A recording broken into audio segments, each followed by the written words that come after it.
peace of mind. When I was growing up, I never really asked to have peace of mind. I think I asked, or should I say when I spoke to God or myself, or when I had my thoughts, I just want to be happy, I want to have a good life.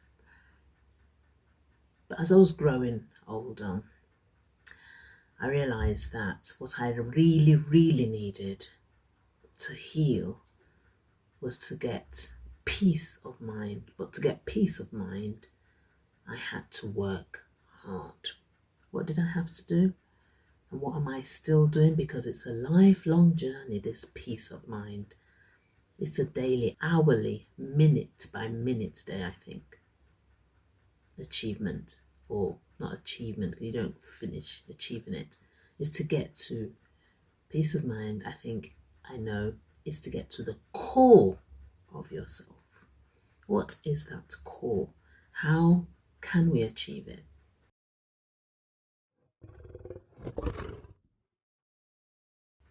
Hi everyone, I am Toyin Okunuga. Thanks a lot again for joining me in my sessions, which ultimately I will say is achieving peace of mind for me and fulfilling what I believe is my purpose, my mission and my vision on earth whilst we are here. So today I will be talking about peace of mind. Oh, and it is getting to the core of yourself, or the core self. And it seems very simplistic that, oh yes, we know, peace of mind, just do this, just do that. And I will tell you from my experience, as I'm still experiencing, and we all will experience different things in our lives, I realized long time ago that it wasn't that I just wanted to be happy, I wanted to have joy, but it was peace of mind that I didn't have. And I wasn't getting anywhere because I was complaining. I was doing all the things I shouldn't do. So I thought, right, let's go into what peace of mind really is and what it is also from a biblical sense, because I have a relationship with God. So peace of mind, from all my studying, is really getting to your core self. And core, like an apple, that middle, your sense of being inside is what will allow us to get to having a peace of mind gradually. Does that mean you'll never have troubles? Oh dear, if only I could say so. We all know that that's not true. And in fact, even when we say we want peace of mind, we won't always have that peace of mind because external things get in our way. But I want to say what really led me to even knowing how to achieve peace of mind. And that was to get to my core self. What is the core self? I've got my notes here and the slides. You will see that I'm presenting them so you can see them after. So core self, the middle, your most authentic self. That is how you can even start to begin to have that peace of mind. People might say it doesn't matter, I fake it and that. Okay, if it works for you, then maybe I've not just got to that stage. But I believe because we all have different childhood baselines, you'll see another video where I spoke about childhood baselines. We all have to develop in different ways. As psychologists have said, developmental teachers, scientists. But if we have a detour, that means we are affecting our peace because we are not at our core. So core self is your most authentic being. It's our inner wisdom and it's our wise self. And as a Christian, as someone who has a relationship with God, the one thing Jesus left with us after he taught us everything and said we should do his will, he said, "Peace I leave with you, my peace I give unto you. Not as the world giveth, give I unto you. Let not your heart be troubled, neither let it be afraid." That's in John 14:26-27. Now again, that seems very simplistic and you say, oh yeah, it's so easier said than done. And I will say that once we start being authentic and we go deep to those places we don't want to go to, we can start to heal first. And healing is vital if you've had any adverse childhood experiences, or as you've been growing and even you're an adult and things that are major have happened. We have to heal those wounds first before we can have the inner wisdom. Otherwise, we will be led by the inner wounds. Yes, we will be. If you don't know my story, watch a lot of my videos, but you know that at a very tender age, I experienced, like most of us, a lot of adverse childhood experiences. But of course, the major, or all of them, I'm not simplifying any, but one that almost destroyed my sense of being, my personhood that God created, was when I was sexually abused from the age of 12 until I turned 15 by my biological father. And that riddled through my life, and I had no idea until I started to look inwards, because I was running away from my core self, and then I could not have peace because I was not being authentic. So there's something in psychology, as most of you will also know. I've been studying a lot of courses in psychology. I've obtained certificates in childhood maltreatment. I've also introduction to cognitive psychology and young adults and their mental health. And I will continue to learn, because it is vital for our brains, for our neurons to wire and fire new neurons. Specifically, if you've had adverse childhood experiences, your brain has rewired. I won't go into too much of the technicalities, but it's psychologically proven, it's scientifically proven that if you have undergone some experiences that are so adverse, it affects the biology of your brain. And yes, it is true. And that is why, for me, as I was growing up and I was going to school, I could not retain anything. I didn't have retentive memory, because my flight and fright system of my brain was always at a hyper arousal. I could not function from my executive reasoning brain, and that was that is our prefrontal frontal cortex and the mid cortex. That is the executive reasoning, where we are meant to make decisions that are, logical, but they're also of higher reasoning. If you have experienced adverse events, the limbic system, which is our primitive brain, which is our emotional brain, tends to hijack you and says, hey, there's danger again. Because remember when that happened to you. So when all the experiences I had, I was always frightened that I'm going to be abused again tonight. Sorry if it is triggering, but it's the truth. So I had that hyper arousal. My brain that was ready always to fight or flee was always at arousal. I did not have time to reason in a way that would make me function properly with other things, right? So when you see a lion, for instance, everything else, you don't want to go to the toilet, you don't want to go to eat, you don't want to eat, you just want to flee, right? So that's the same thing when you have adverse experiences. All the things that you're meant to reasonably do will go out of the window. You have to fight. It's like now the brain that wants to keep you safe is there all the time. But the problem is, when you've stopped being in a situation where you need to be fearful, that brain of the limbic emotional brain is still ready for anything, whether you're frightened or not. It's used to that, and that's what our brain does. And what happens then? You can't have peace of mind. And that's why I said you have to heal those inner wounds to get to the core of yourself. So there's something in psychology which is called locus of control. So this is very vital, because when we start thinking of our locus of control, we can start to delve a little bit deeper into whether we are getting to our core self or we are relying on the external environment. So what does locus of control mean? So when something good happens or things go wrong, for example, would you say you assume it's down to luck or as a result of your own actions? So that's just a question just to see. So this is what happens. So if you tend to think that outside forces are in control of your life, then you have what is called, what psychologists call, external locus of control. So that means you are always saying it's something outside of you that is controlling your life, or it's something out there that will determine how you will take the actions.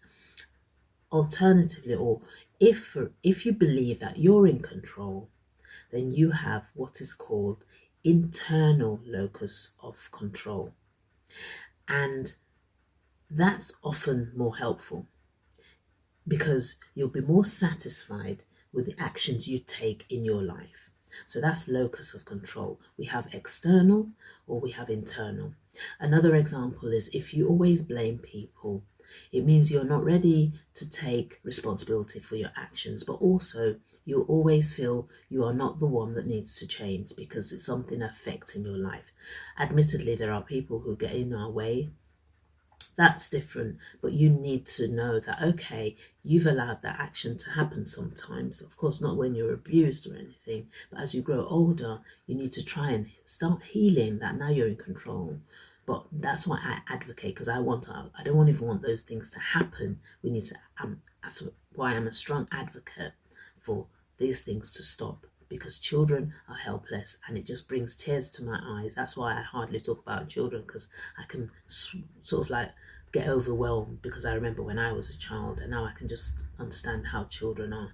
But we need to know, we need to allow and empower the children so that they are in control and their internal locus of control is getting stronger. So it's like, so we say, I am in control of my body. And that's what I do with schools. When I go to schools, I'll say, your privates are your privates. And we need to start emboldening them so that they have that internal locus of control, that I am in control of my life in a respect. Whilst we are still nurturing them, there are certain things that they need to have an internal control, a locus control of. And that is being in control of things, saying no, having boundaries, and then seeing that this is my life that I'm taking care of and not blaming others.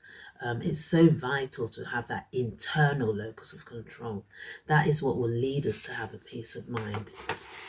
So I have good news. It's good news, and it's, I think it's enlightening news for some people, but most of us really know it, but I think we don't do it explicitly. So we are not our thoughts. You are not your thoughts. That is true. I always used to think that, oh, I'm thinking that, so that must be me. Or someone had told me this is how I am. Now that I've been abused, that this is what is meant to happen. Or if you look at statistics, that is so,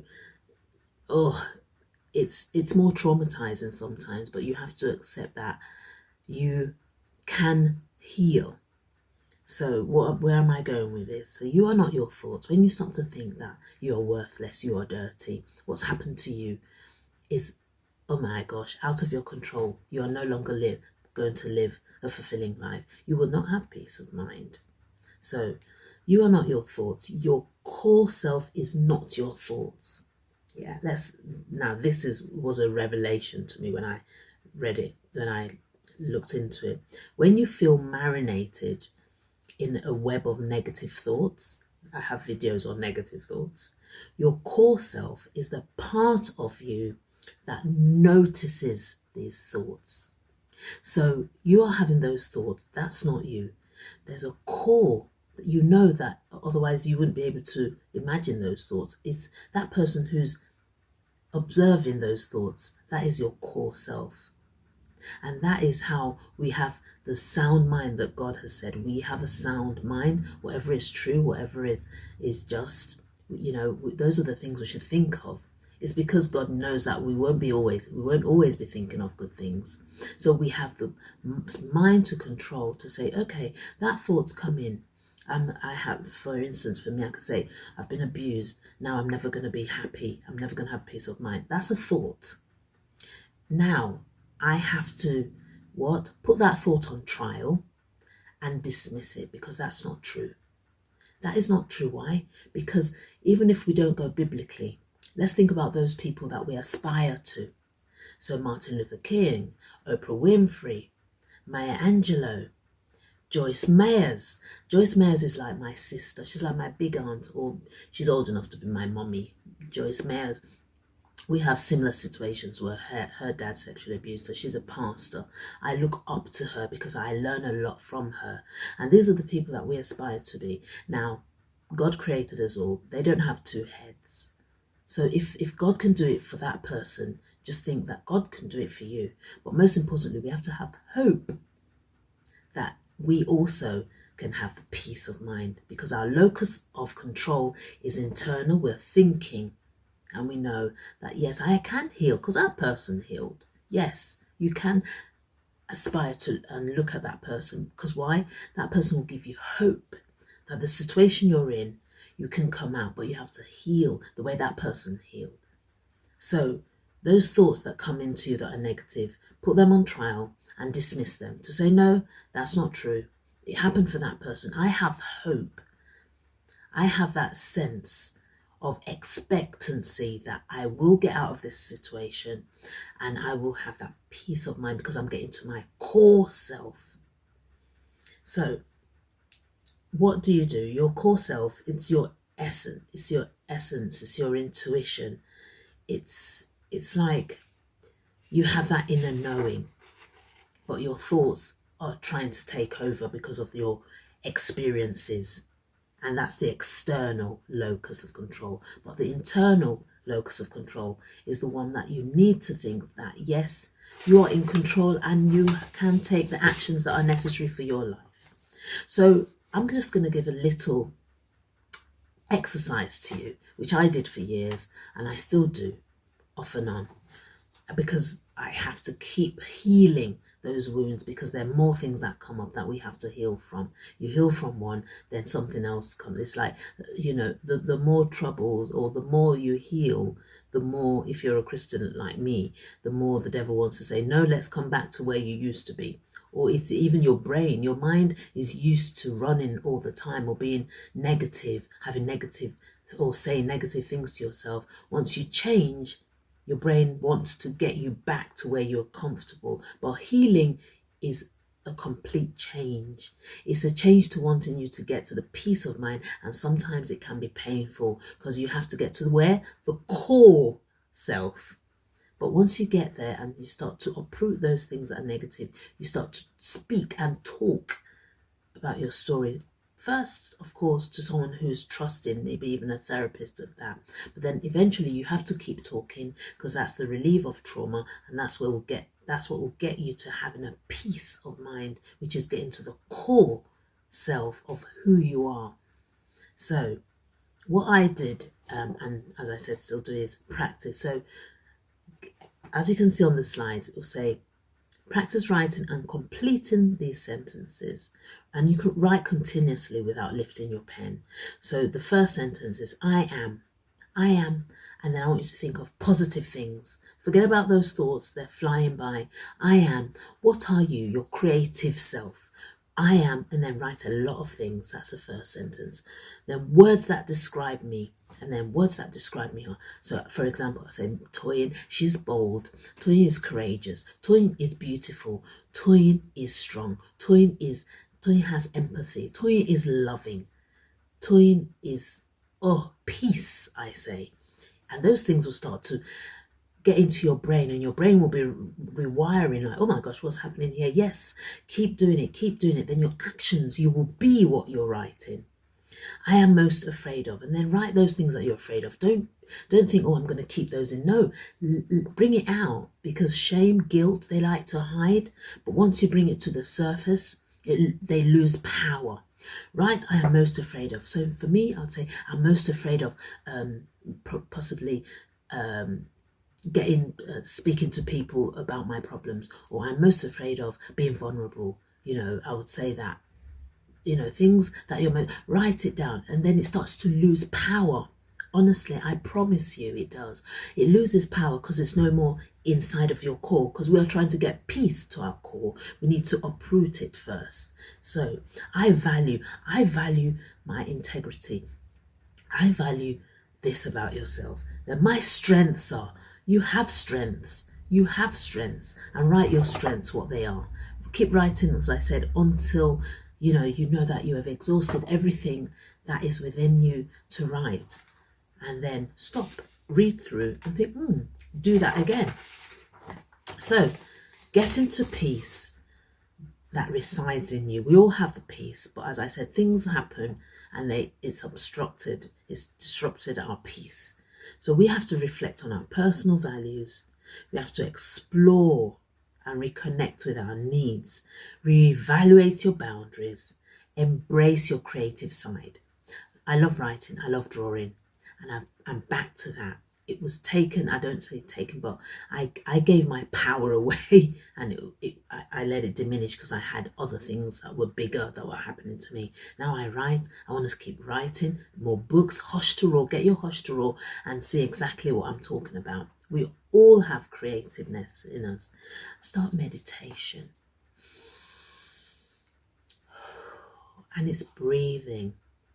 Because when you don't have peace of mind, it's because sometimes we don't want to think of what things are inside. So we are rushing. I used to rush. But when you meditate, you take your time, you breathe, and it helps you get to that sense of being. It helps you get to those places that hurt but need to be healed. If you feel that you need help, I have a program which is Hush to Roar Inner Work Strategy. That's where it's called Emotional Mind Management, and the optimal objective of me here is achieving peace of mind. And it's most importantly for those who have undergone adverse childhood experiences, who believe people outside of them are still affecting them. People don't talk about this, but forgiveness is the greatest thing you'll ever do for you, not for the other person. You have to forgive so that you can be neurologically, sort of like away from the person. If you don't forgive, you are neurologically bound and your brain neurons are still have been affected. So yes, that is getting to your core self, to have peace of mind. It's the beginning of it, trust me. I'm still doing it. We all learn. As long as you're living, you're learning. Why? Because life is still teaching us. And whether we like it or not, we will learn one way or the other. Either why we suffer or we give in, accept, lean in, and then heal and start to continue. But this is just peripheral of peace of mind.